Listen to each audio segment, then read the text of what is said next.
The 48 laws of power. आज हम the 48 laws of power में से लॉ 23 डिस्कस कर रहे हैं। राइटर कहता है कि कंसंट्रेट योर फोर्सेस, यानी अपनी ताकतों को मुजतमे करें, जमा करें। राइटर कहता है कि अगर आप पावरफुल बनना चाहते हैं तो आज के लॉ 23 की इन बातों पे भी गौर करना पड़ेगा। Number 1, avoid dispersing your energy. Number 2, control your environment. Number 3, identify the strongest source of power. And number 4, quality over quantity. और आखिरी बात, राइटर कहता है कि power comes from depth not breadth, यानी ताकत हमेशा गहराई से आती है, चौड़ाई से, फैलने से नहीं आती। बिस्मिल्लाहिर्रहमानिर्रहीम। साथियों, आप देख रहे हैं इल्म की बातें और आज हम बात कर रहे हैं द 48 लॉज ऑफ पावर में से लॉ 23 के ऊपर। राइटर कहता है कि कंसंट्रेट योर फोर्सेज, अपनी ताकतें मुजतमे करें, यानी अपनी ताकतों को जमा करें, अपनी पावर्स को इकट्ठा करें। यानी अगर आप ताकतवर बनना चाहते हैं तो अपनी तमाम एरियाज पे काम करें। जो जो आपके अंदर स्किल्स हैं, जो जो अंदर आपके अंदर खूबियां हैं, जो जो पावर्स हैं, उन पावर्स को कंसंट्रेट करें, उनको इकट्ठा करें, उनके ऊपर काम करें, उनको एक लीडरशिप के नीचे लेके आएं, एक एजेंडा के तहत उनको तरतीब दें। ठीक, कहता है अवॉइड डिस्पर्सिंग। पहला पॉइंट था अवॉइड डिस्पर्सिंग योर एनर्जी। देखिए, जब आपकी एनर्जी डिस्पर्स्ड रहेगी तो फिर आपका काम या आपकी आउटपुट फोकस्ड नहीं रहेगी। दो चीज़ें हैं, एक डिस्पर्स्ड एनर्जी और फोकस्ड आउटपुट। देखो, जब आपकी एनर्जी ही डिस्पर्स्ड रहनी है, आपकी तवज्जो ही बटी बटी रहनी है, तो फिर क्या आप अपने काम का आउटपुट ले पाएंगे? यानी जो डिजायर्ड आउटपुट आपको चाहिए, क्या वो आप हासिल कर पाएंगे? नहीं। ठीक है, इसलिए कालम ने नहीं वो कहा नहीं था कि हजारों ख्वाहिशें ऐसी कि हर ख्वाहिश पे दम निकले, बहुत निकले मेरे अरमा लेकिन फिर भी कम निकले। तो अरमान निकलने का क्या मतलब है? यानी अरमान पूरा हो जाना। तो कहते ख्वाहिशें इतनी ज़्यादा थी, हजारों ख्वाहिशें थी कि ऐसा लगता है जैसे कि मेरी कोई भी ख्वाहिश पूरी नहीं हुई। तो साथियों, जब आपके पास मल्टीटास्किंग होती है ना, ज़्यादा काम होते हैं, तो फिर आपकी तवज्जो बटी रहती है। जब तवज्जो बटी रहेगी तो फिर ऐसा लगेगा जैसे काम हुआ ही नहीं है, क्योंकि एनर्जी आपकी बट जानी है। तो ज़रूरी काम क्या है कि अवॉइड डिस्पर्सिंग योर एनर्जी, अपनी एनर्जी को डिस्पर्स होने से बचाएं। क्योंकि जब आप अपनी एनर्जी को डिस्पर्स करते हैं ना, आप वीक होना शुरू हो जाते हैं। ठीक, इस पे काम कीजिएगा। इसी तरह राइटर कहता है कि identify the strongest source of power. सबसे जो स्ट्रॉन्ग सोर्स है ना, यानी स्ट्रॉन्गेस्ट सोर्स ऑफ पावर को आइडेंटिफाई करें, उसको पहचानें। यानी आपको ये पता होना चाहिए कि आपका कौन सा एरिया बहुत पावरफुल है और कौन सा एरिया आपका बहुत वीकर या वीकेस्ट है। जब आपका एरियाज आपको पता होंगे, आपकी स्किल्स का आपको पता होगा, तब आप पावरफुलनेस की तरफ जाएंगे। ठीक, तो ज़रूरी बात आज की दूसरी ज़रूरी बात ये है कि अपनी पावर को आइडेंटिफाई करें। आप देखें कि आपके अंदर कौन कौन से सोर्सेज हैं जिनसे आपको पावर मिलती है या मिल सकती है। जी, हमारे यहाँ ना तकरीबन हम 10 सोर्सेज की अभी बात कर लेते हैं। पहला सोर्स कहता है मनी, पैसा। Money is the source of power. ठीक। नंबर 2, राइटर कहता है कि लैंड, जो ज़मीन होती है, area, location is a source of power. देखिए, अगर कोई वजीर आजम है, वो वजीर आजम एक इंतहाई छोटी सी बस्ती में, गरीब सी बस्ती में रहे आके, तो क्या वो वजीर आजम रह पाएगा? नहीं, वो तो पोश एरिया में रहते हैं ना। I am sorry. ठीक, क्योंकि लैंड बहुत मैटर करती है, एरिया बहुत मैटर करता है, लोकेशन बहुत मैटर करती है। ठीक, ये आपका सोर्स ऑफ पावर है।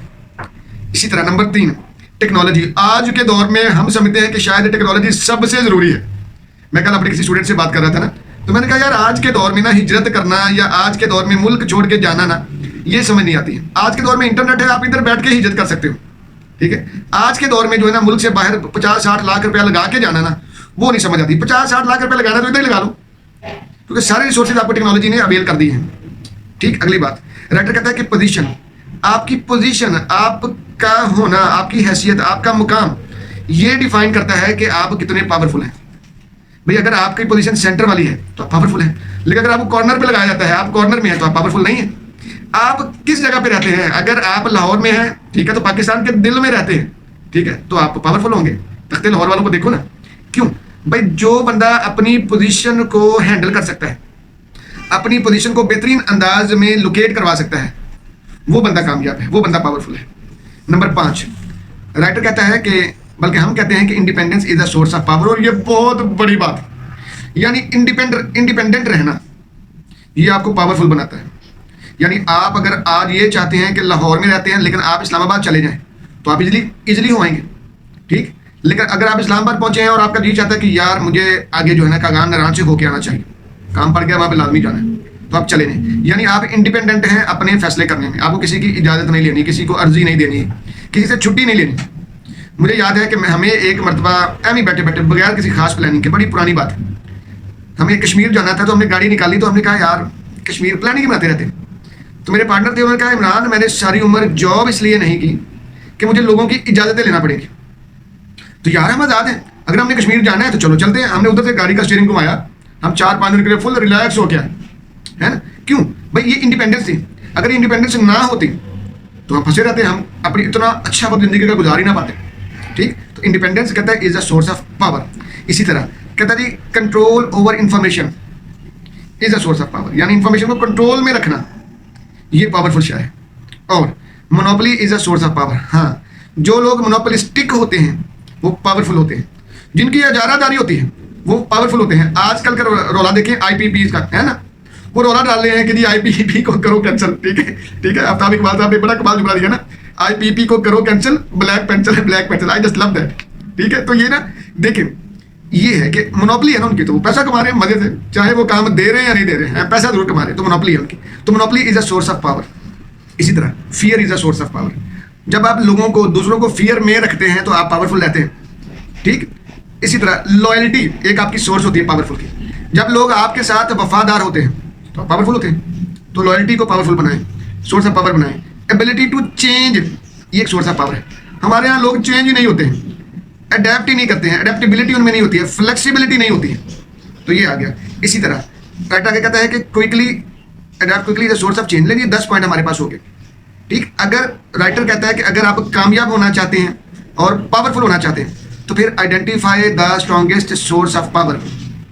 तो हमने आपको ये स्ट्रॉन्गेस्ट सोर्स ऑफ पावर की जगह हमने आपको पावरफुल बनाने के 10 सोर्सेज बताए हैं कि आपकी पावर इन 10 सोर्सेज से के जरिए आप तक पहुंचती है। तो इन 10 सोर्सेज पे काम करके देखिएगा, ठीक। इसी तरह कंट्रोल योर एनवायरनमेंट, ये बहुत कमाल बात है। तो राइटर कहता है कि अगर आप पावरफुल बनना चाहते हैं ना तो अपने एनवायरनमेंट को कंट्रोल करें, ठीक। एनवायरनमेंट को कंट्रोल करने से मुराद ये है नंबर, इसके भी हम आपको 8-10 पॉइंट लाजमी बता देते हैं। अगर आप इंफॉर्मेशन को कंट्रोल में रखेंगे तो आप पावरफुल होंगे। पहला सोर्स, वाह वाह, कहता है कंट्रोल योर इंफॉर्मेशन। देखिएगा मुशर्रफ साहब के दौर में उन्होंने क्या किया, उन्होंने मीडिया को बैन कर दिया, ठीक। तो क्या किया, control what people see, hear and believe. इन 3 चीजों पे आपको पकड़ लें, कंट्रोल कर लें कि लोग क्या देखते हैं, क्या सुनते हैं, और सुनने के बाद वो क्या समझते हैं, क्या मानते हैं, तो कहता है पावरफुल हो जाएंगे, ठीक। नंबर 2, राइटर कहता है कि शेप सोशल नॉर्म्स। ये देखिए फेसबुक, यूट्यूब, इंस्टाग्राम, ये हमारे क्या कहते हैं, ये ट्रेंड सेटर्स बन चुके हैं, ये हमारे सोशल नॉर्म्स को शेप देते हैं, तो ये पावर में पैसा कमाते हैं, इनका इन्फ्लुएंस है। तो साथियों कहता है कि आपको ट्रेंड सेटर बनना पड़ेगा, ठीक। आगे डोमिनेट की रिसोर्सेज, मसलन control over water, land, money, energy वगैरह वगैरह। सॉरी। नंबर 4 कहते हैं मैनिपुलेट टाइम एंड टाइमिंग, यानी टाइम एंड टाइमिंग को मैनिपुलेट करें, यानी जब लोग अनप्रिपेयर्ड हों तब हिट करें, ये भी आपको एक तरह से पावरफुल चीज़ बनाती है। और इस्टेब्लिश स्ट्रॉन्ग नेटवर्क को बड़े स्ट्रॉन्ग बनाएं अपने।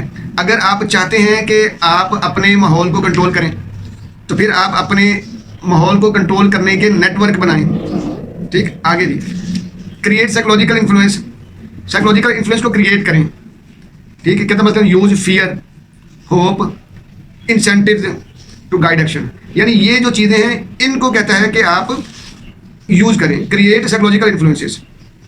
Number 7 control access and mobility. जब आप लोगों की मोबिलिटी को कंट्रोल कर लेंगे, ठीक है। जब मुशर्रफ साहब ने आके इमरजेंसी लगाई थी ठीक है, तो फिर क्या हुआ था, उसने एक्सेस को कंट्रोल कर लिया था, मोबिलिटी को कंट्रोल कर लिया था। यानी जब वोकला की मूवमेंट निकली हुई तो ये गुजरा वाले भी नहीं गए थे, तो काम उन्होंने कहा छोड़ दो, ठीक है।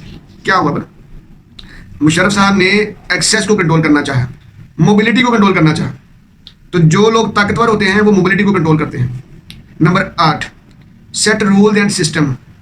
रूल्स और सिस्टम को सेट करें, रूल्स बनाएं। अपने एनवायरनमेंट को कंट्रोल करना है तो रूल्स बनाएं, अपने कवानीन बनाएंगे तो आप कामयाब रहेंगे।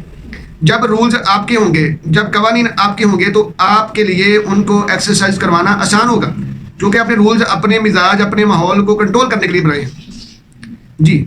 नंबर 9 कहता है यूज टेक्नोलॉजी वाइजली। टेक्नोलॉजी का इस्तेमाल बड़े अच्छे अंदाज से करें। साथियों ये बड़ी अहम बात है, टेक्नोलॉजी बहुत अलग चीज़ है। ये आगे आगे अडाप्ट फास्टर देन अदर, दूसरों से ज़्यादा तेज बनिए, चेंज होने में दूसरों से सबक लेके जाइए, तेजी से बदलें अपने आप को। सहाबा से समझते हैं, जो सहाबा बहुत टॉप पे हैं वो हैं जिन्होंने अवाइल उम्री में पहले पहल क्या किया था, नबी पर ईमान ले आए थे। हज़रत अबू बकर सिद्दीक, हज़रत बिलाल देखे, हाय हाय गुलाम बिलाल थे, तो हज़रत उमर फारूक ने बुलाना करना तो या सैयदना बिलाल, ऐ हमारे सरदार, वाह वाह वाह। क्यों? उन्होंने अवाइल उम्री में पहले में उन लोगों में शामिल हुए जो लोग पहले पहले इस्लाम लेके आए थे और फिर डटे रहे उसके ऊपर, ठीक। तो साथियों जो लोग जल्दी करते हैं अपने आप को पॉजिटिवली चेंज करने में, वो लोग कामयाब होते हैं, वो लोग पावरफुल होते हैं जी। जज़ाकल्लाह।